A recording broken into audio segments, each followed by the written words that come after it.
इकडून.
तर आता आपण आलोय पैसंब येथील पांडवकालीन गुफा इथं आलेलो आहे.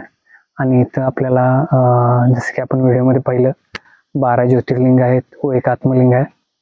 आणि वरच्या बाजूला एक अयोध्येत जसं राम मंदिर आहे तसं मंदिराची प्रतिकृती आहे.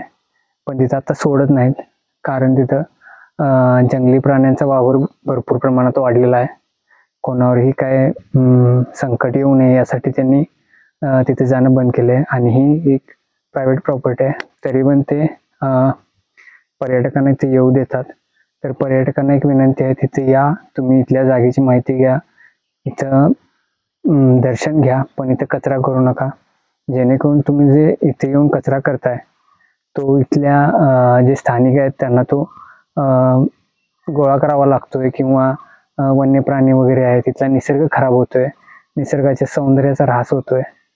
तर एक कटाक्षानं आपण हे पाळलं पाहिजे की आपण इथं कशासाठी आलोय, कचरा करण्यासाठी आलोय की काही निसर्गाचा आनंद घेण्यासाठी आलोय, हे आपण पाळलं पाहिजे. आणि इथं आपल्याला ही समोर दिसतात ही मंदिरं, ती अखंड दगडामध्ये कोरलेली आहेत.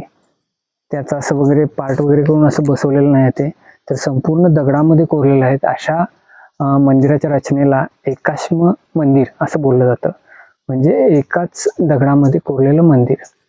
तर इथं गणेश मंदिर पण आहे, आणि तिथं एक मंदिर आहे, शिवलिंग आहे, आणि वरच्या बाजूला पण जसे एक ध्यानधारणा करण्याचं मंदिर आहे. तर आता हा सगळा एरिया आता आपला एक्सप्लोअर करून झालेला आहे.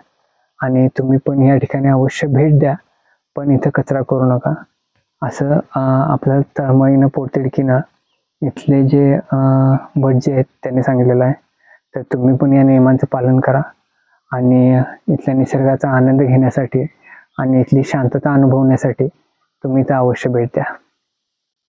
Bye bye.